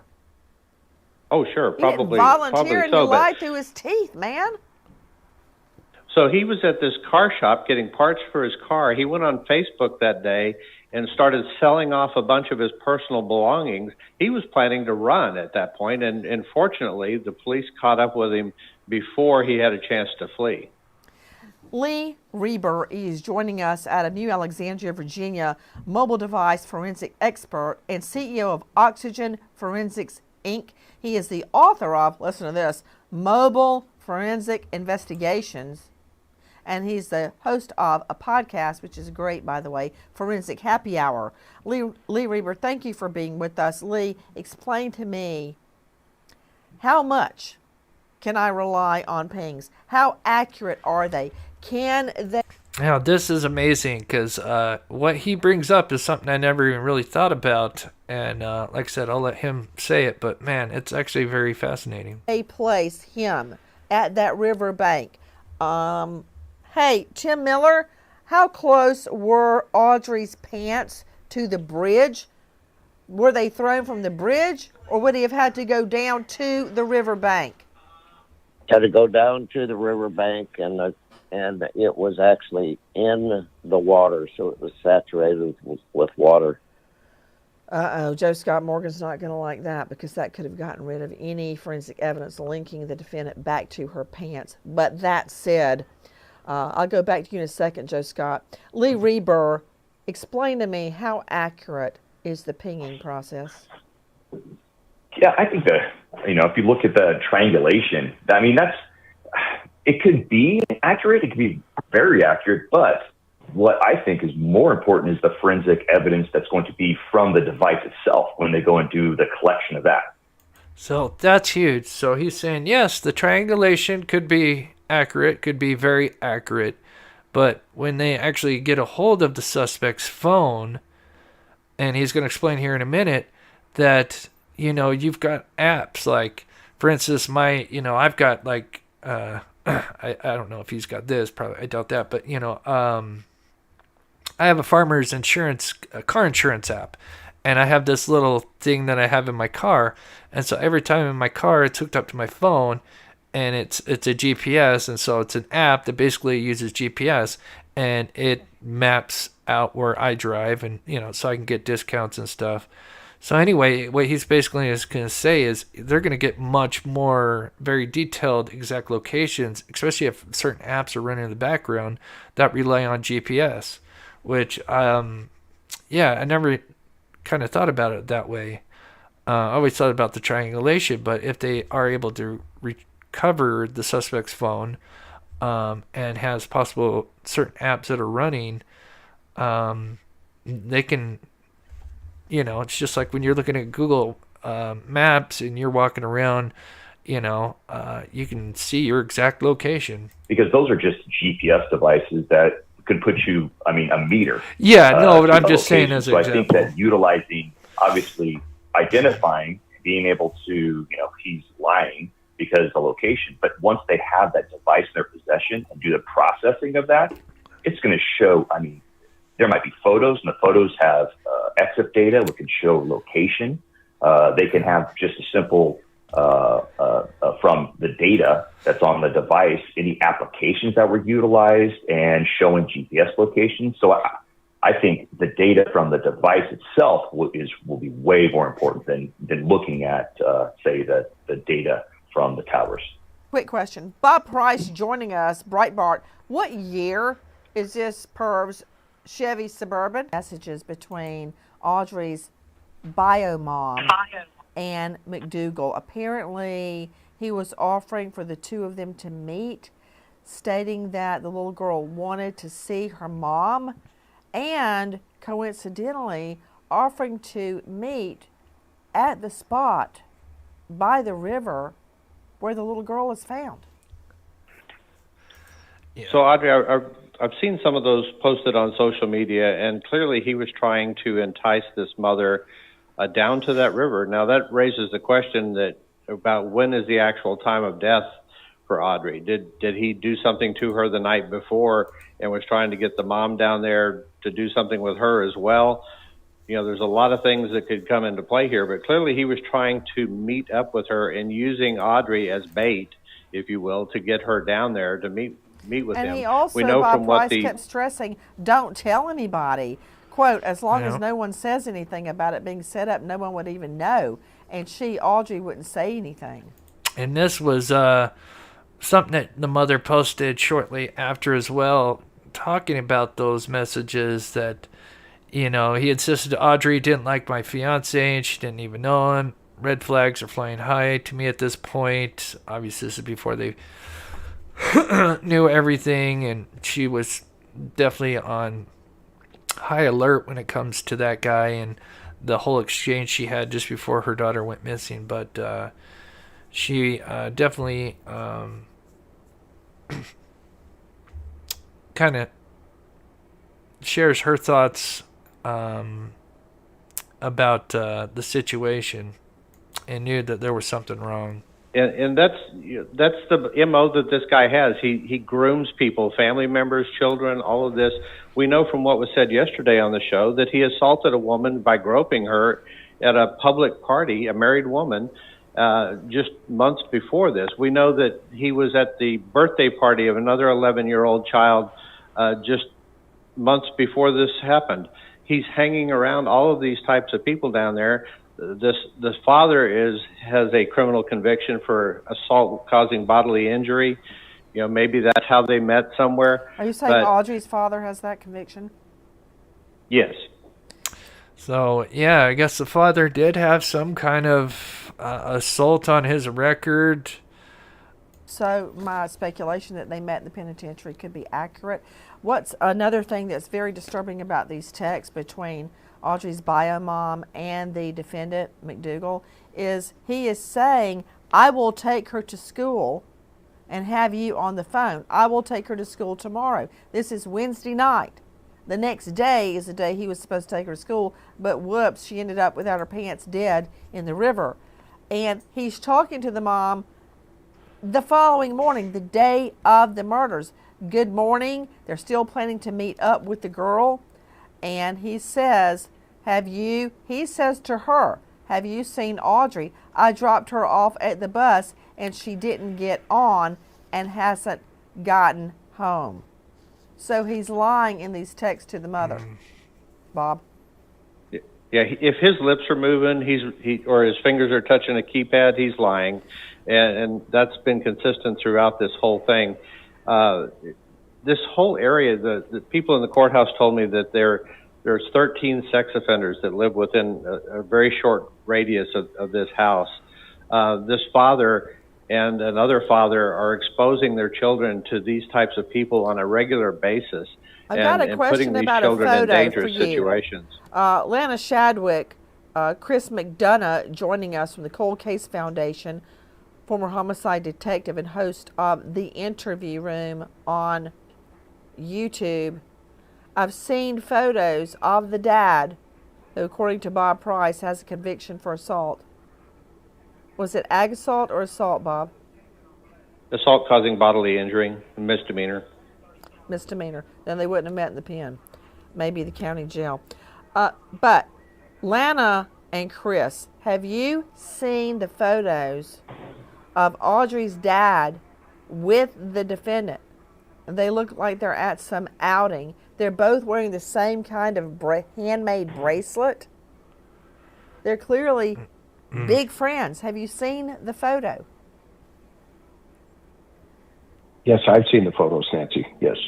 Chris McDonough, the photo is of the defendant Mcdougal and Audrey's dad, with whom she lived.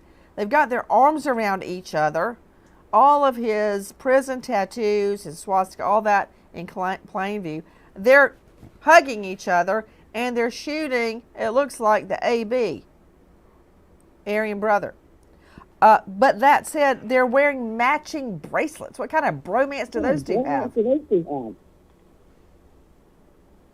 You know, that photo is obviously pretty disturbing, Nancy. And for this dirtbag, in order for the state of Texas to, quite frankly, hang a millstone around his neck and toss him into the sea, I think it's important not only that they look at what we call suspectology and kind of dissect what his past is, but I think this case is going to revolve and end up, you know, balancing out on whether or not that child was alive when she was put into that water, because that opens up an investigation into other potential crime scene locations.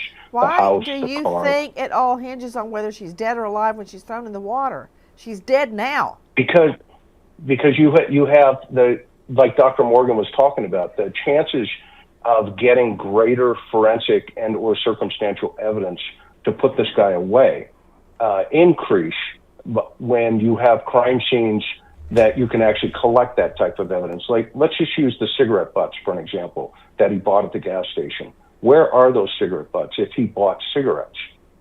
Where is, you know, his air filter? Is there evidence within that air filter that placed him underneath that bridge through, you know, bringing in, a botanist? Hold on, please. Wait a minute. Sure. Chris McDonough, we have his pings placing him at the location where the child's body is found. We have him being the last one with her. We have him stating and that's all great he evidence. had her in the car. So what did she do? Go tie a rock around her waist and throw herself off the bridge? No, but that's there's all great evidence evidence right now to convict him. Are you kidding me? You think we Yeah, can't no, prove totally this case agree. without DNA? We can. DNA is But just the how would icing you like on to the find, cake. What? Nancy, how would we I know if I put a package in front of you in court, you would shred this guy. But how would you love to find semen in his truck, where maybe that's where the sexual assault took place? Or and maybe we find her his DNA. clothing? Have you thought of Joe Scott? Yeah, both. We stopped at the body. What about his clothing? Well, you don't think there's any fibers from her on his clothing? No epithelial cells, no blood, no nothing? Hair? Hair? Anything? What about... Yeah, she's she's something else. No filter, and like I said, I think it was Casey Anthony case when they were looking for poor Kaylee Anthony. Was when I first was introduced to Nancy Grace, and yeah, I was definitely hooked, especially because of the case as well. But just the passion she showed for, about the victims, and hoping that it would be a happy ending finding Kaylee, but that didn't turn out. I just want to pause that there. We're almost done here. I'm still going to tap in. So there's also another developing story that we'll tap into here in just a little bit. But I also recap a few things because, like I said, we're starting to kind of get a little timeline of what he did shortly after and maybe in between disposing the body. And we'll look at the map here at the end so we can kind of look at all the stuff. And that way I can kind of... put where each of the items that we know of so far were found. So let me play just a little bit more, and I'm going to do that real quick. I just wanted to shout out Jennifer for the Venmo the other day. Jennifer Otto, thank you so much for the Venmo. I didn't get a chance to thank you. I think that was like 2 shows ago. And then I also got a PayPal the other day from... I'm trying to look it up here in a minute. We'll find it. But again, thank you guys so much for tuning in. We still have over 1,000 people in here. If you can, please hit that like button. It's free. It's a great way to support this channel. There's also other ways to support. We do have Venmo, PayPal, donations, super stickers, and then we also have a Patreon page where I do upload sometimes early content and or just behind the scene content. So some other ways to support this channel. Right now it's winter time, so we're not really going out, but once spring comes along, we will be going out and helping with some of these cases. Joe Scott, help me out, brother. It's possible that you could. Here's the problem. As admitted earlier, you were talking, one of the guests had mentioned how filthy he was and encrusted with all of this dirt. But yet he was clean at the gas station. Interesting. Go ahead. So we don't know what the status of the clothing are.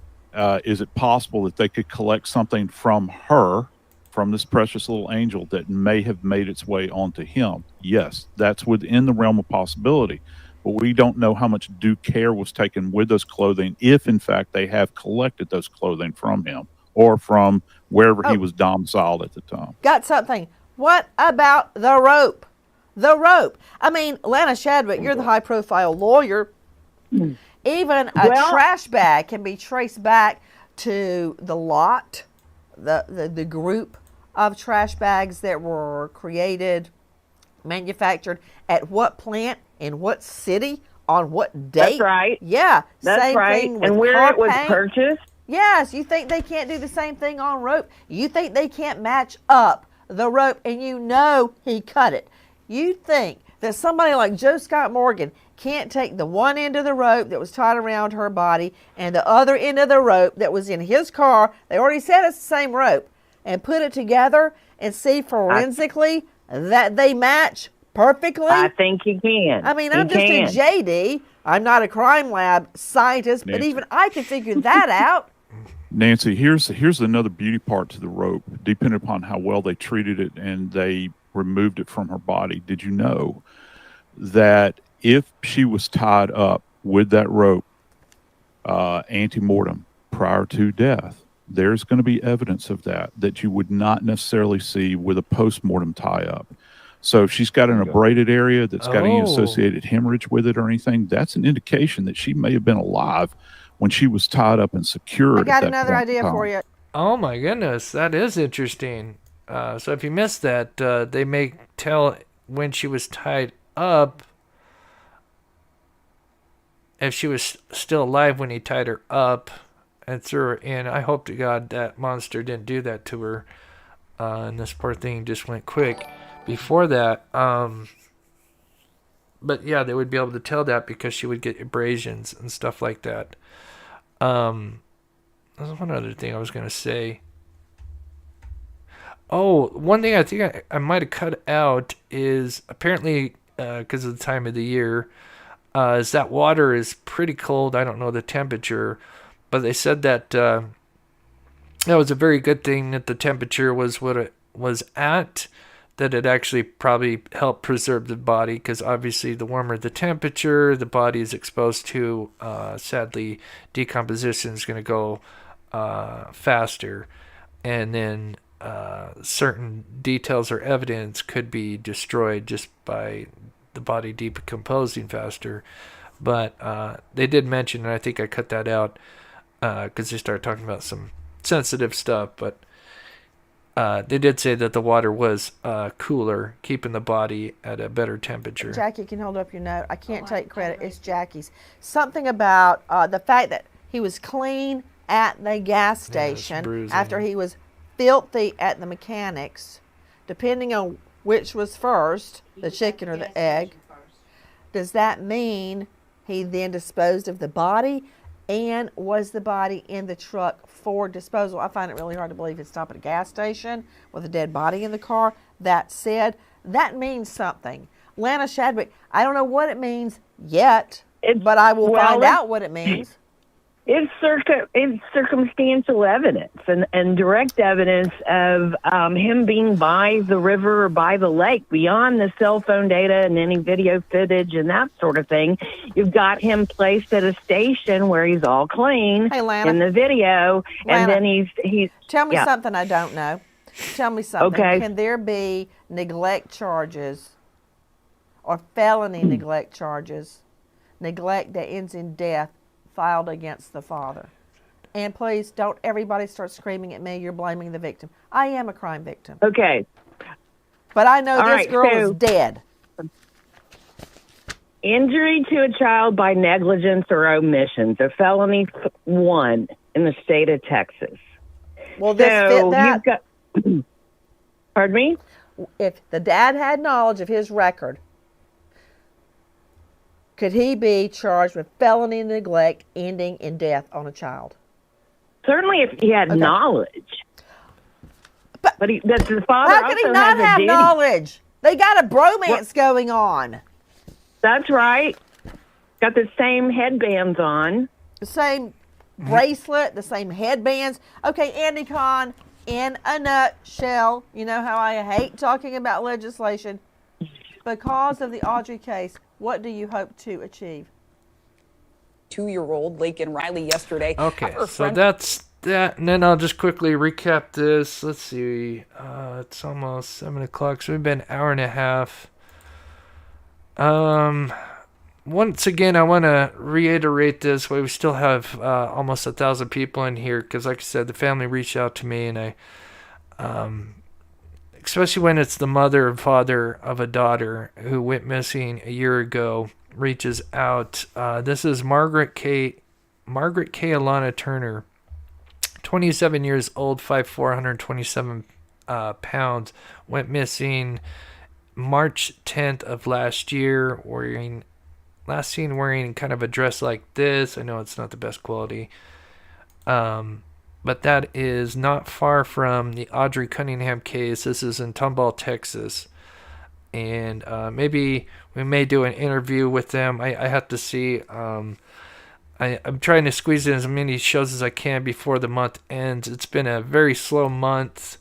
And this is my only source of income, so I do appreciate those that can afford to donate. It really helps, and we do turn that around and help people when we can. I know it's just winter time. We're kind of stuck in here. But anyway, there was another case going on that I was just going to quickly play because I think they just had a news press conference because some were thinking, if you guys know the Rachel Morin case, this was kind of tagged to it. But I believe they have their person of interest. But I will play this. This is just like a 4-minute newsreel. This is out of Georgia. University about Riley's death. So both Augusta University and the University of Georgia have released statements. So Augusta University, of course, shocked by what's happened, saying this is truly heartbreaking, asking everyone to keep the family, Riley's family, friends, and other nursing students in their thoughts. And Actually, just before I do that, I just wanted, I set this up before we jump over to that case real quick for a second. So this is where the backpack was found. Up here is where she was last seen, obviously abducted. And he had traveled the 3126. Let's see, do I have the roads? There we go. Yeah, let's highlight those. So these are some of the roads that they believe he traveled. And so the backpack, somewhere around in here. And I wasn't sure if the pants, but now it does sound like the pants were actually located close to where the body was found, somewhere up on the shore around here. So, and yeah, looking at that boat ramp, that does actually line up with that picture I showed earlier. Not that one, but the one where they were looking at what looked like a notebook. That does kind of look like that kind of white, not a beach, but, white dirt. That could be the area. So I don't know. Maybe that notebook could have played a role in it. But anyway, that is where her body was found, tied to a rock. And she was just kind of circling, not at the bottom of the river because she's floating. But obviously she's not floating at the top because it's tied to a rock. And in the position that it was sitting in, it was kind of just circling around. So poor Tim Miller of EquiSearch getting these readings, one reading showing what looked like a body, and then he would go back over it, and there was nothing there. And so it sounds like they could have found her maybe a day or two earlier. But at least they found her, and hopefully this piece of dirt gets what he deserves. Prayers. And both universities are also offering counseling services for all students. And very important, the University of Georgia, where this happened on the campus of the University of Georgia, they are reminding students to download what they have that's called a SAFE app. This is an app that students can use to contact police if they're ever in danger, and it shares the location with authorities. And one more thing, they are also asking people to be careful and walk in pairs or groups as this investigation continues. And of course, all this squad, as UGA police say, they're currently talking to a person of interest. Thank you so much for those updates. We appreciate it. The homicide investigation is underway at UGA. As you can understand, this is sending shockwaves through this campus. This is the premier university for the state of Georgia. We also wanted to, we believe, I'm just going to run through this real quick without them talking. Laken Riley Hope Riley, Laken Hope Riley, a nursing student out of Augusta University. She was going for a jog, and I'm trying to see if I can find where that map was at. She went, let's see, today's Friday. She went jogging yesterday, sometime before noon, and then later on, I think a friend noticed that she hadn't returned, had called the police, and they had found her, I think at 12:38.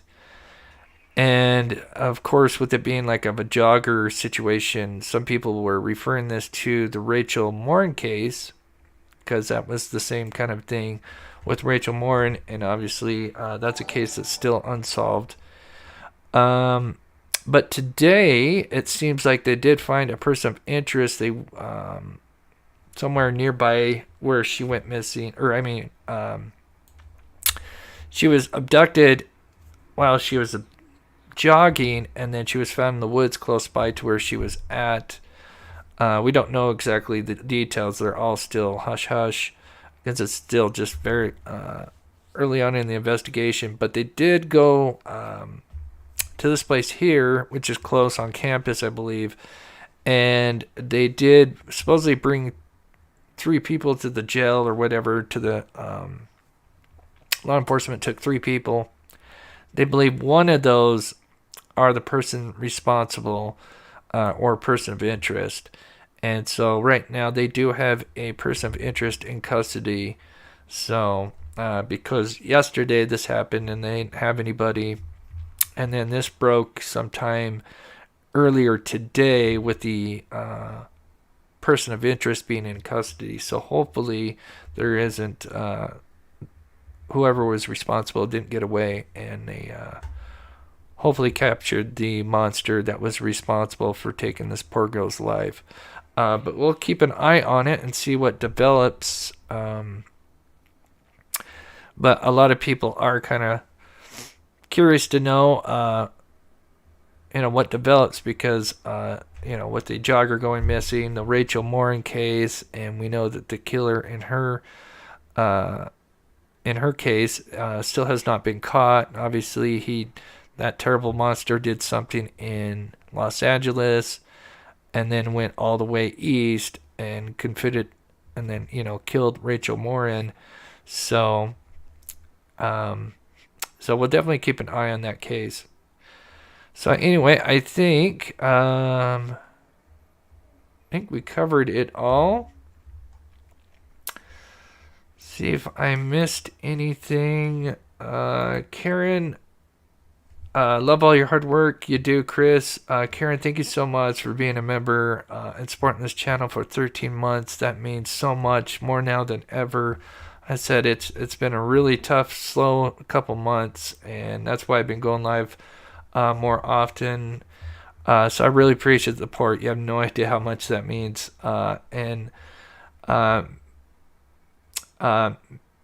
Myron Sanchez, I hope I pronounced that right.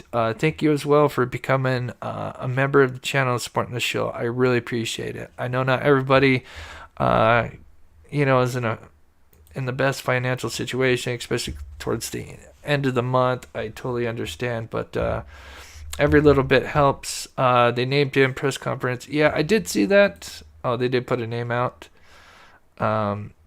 Yeah, I would play more of it, but we've been going live for almost 2 hours now, so I don't want to run it too much longer. So I appreciate everybody, again, taking the time out to watch this show, and I love you guys.